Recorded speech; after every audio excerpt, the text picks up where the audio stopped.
নমস্কার। বাংলা রিভিউ কমিউনিটির কান কাটা বেহায়া নির্লজ্জ একজনের কথা বলবো। আপনারা সকলেই তার ভিডিও দেখেন, তার চ্যানেল সাবস্ক্রাইবও করা এবং সে নিজেকে বিরাট বড় জিৎ ফ্যান বলে দাবি করে। খুব ভালো কথা, জিতের ফ্যান তুমি তার প্রচুর সিনেমা দেখেছো, তার ইন্টারভিউ নিয়েছো, তার সাথে তোমার ছবি জলজল করে একদম লাগানো। কিন্তু তা থাকা সত্ত্বেও বাংলায় একটা প্রবাদ আছে না, যে কুকুরের লেজ কখনো সোজা হবে না, এর লেজও কখনো সোজা হবে না। মানে বছরের পর বছর মানুষ একবার ভুল করে, দুবার ভুল করে, যখন সেই জিনিসটা ক্রমাগত রিপিটেডলি একইভাবে চলতে থাকে না, তখন সেটা ভুল নয়, তখন সেটাকে বলে ইচ্ছাকৃতভাবে ঢ্যামনামি। আর এই ঢ্যামনাপানাটা সে রীতিমতো বজায় রেখেছে। বিষয়টা কি হয়েছে আমি বলতাম না, এই বিষয়টা নিয়ে না কেউ মুখ খুলবে না। কেন খুলবে না? তার একটা কারণ আছে।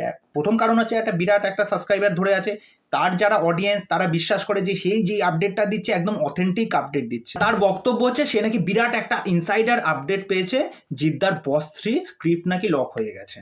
ওকে, এইবার জিদ্দার তরফ থেকে এটা বলা হচ্ছে নাকি জিদ্দাকে এখনই বারণ করা হয়েছে কোনো রকম আপডেট নাকি জানাতে না, সেই জন্য জিদ্দা এখন কোনো আপডেট দিতে পারবে না।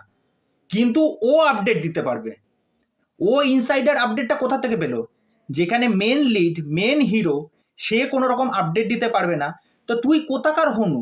তুই পাবলিককে কেন গান্ডু বানাস প্রত্যেকটা ভিডিওতে এসে? ভালো করে এটা তোমরা লক্ষ্য করে দেখবে, যখনই কোনো একটা বড় সিনেমার একটা বিরাট হাইপ চলে, যখন এখন খাদানকে নিয়ে ক্রেজ, দেবদাকে নিয়ে ক্রেজ, কিন্তু মাঝখানে ওকে দেখাতে হবে ও জিদ্দার ফ্যান, জিদ্দাকে ভুললে ওর চলবে না।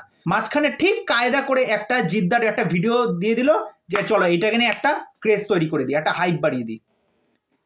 সিনেমাটা কি আদৌ কনফার্ম, আসবে কি আসবে না, কোনো অফিসিয়াল আপডেট কি আছে, বা কোনো ইন্টারভিউয়ে জিদ্দা কি এটা ফলো করে বলেছে? দেবদা যেমন প্রত্যেকটা ইন্টারভিউতে বলে, যেমন রঘু ডাকাতের কিছু একটা ঝলক দিয়ে দিল, একটা পোস্টার দিয়ে, জিদ্দা কি কোনো রকম আপডেট দিয়েছে, বা কোনো অফিসিয়াল ইনফরমেশন বা কোনো কিছু কাট আউট বা কোনো লেখা তোর কি আছে? তোর কি জানা আছে?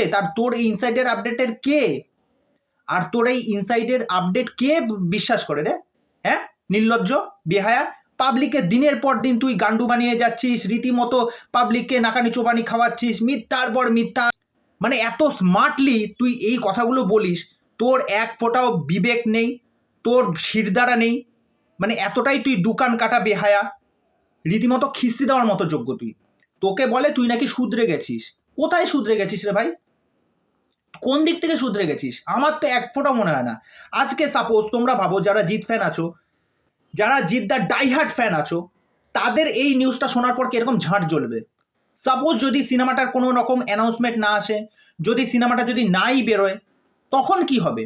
আগে অফিসিয়াল কনফার্মেশনটা আসুক যে বস 3 আসবে, বা কিছু একটা পোস্টার বা কিছু একটা। কিছুই নেই।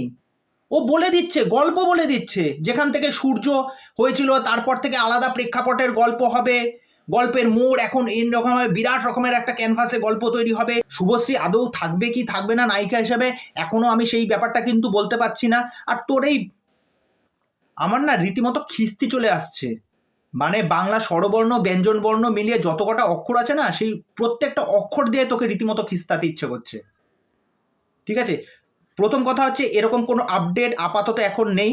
যারা এই সমস্ত ভ্রান্ত ধারণা নিয়ে বসে আছো তাদেরকে অ্যাওয়্যার করে দিচ্ছি, প্লিজ এই সমস্ত হ্যাক থেকে বা এই সমস্ত ফেক নিউজ থেকে দূরে থাকার চেষ্টা করো। বড় বড় ওপরে মহলে তো অনেকে বসে আছে, অরিত্র আছে, রূপম আছে, এদের থেকে তো আপডেট তো তোমরা নিশ্চয়ই আশা করো। তা এরা যখন দেবে সেইগুলোকে বিশ্বাস করো, বা কোনো খবরের কাট আউট আসলো বা কোনো নিউজ মিডিয়ার প্ল্যাটফর্মে জানালো, তখন তো জানতেই পারবে, আমরাও সেটা নিয়ে বলবো। সুতরাং এই নিউজগুলো থেকে তোমরা দূরে থাকার চেষ্টা করো। এই নিয়ে তোমাদের কি মতামত সেটা কিন্তু আমি অপেক্ষায় থাকলাম। যদি সত্যিকারের তোমরা জিত ফ্যান হয়ে থাকো, এই জিনিসগুলো প্রতিবাদ করতে শেখো। ঠিক আছে, চলো।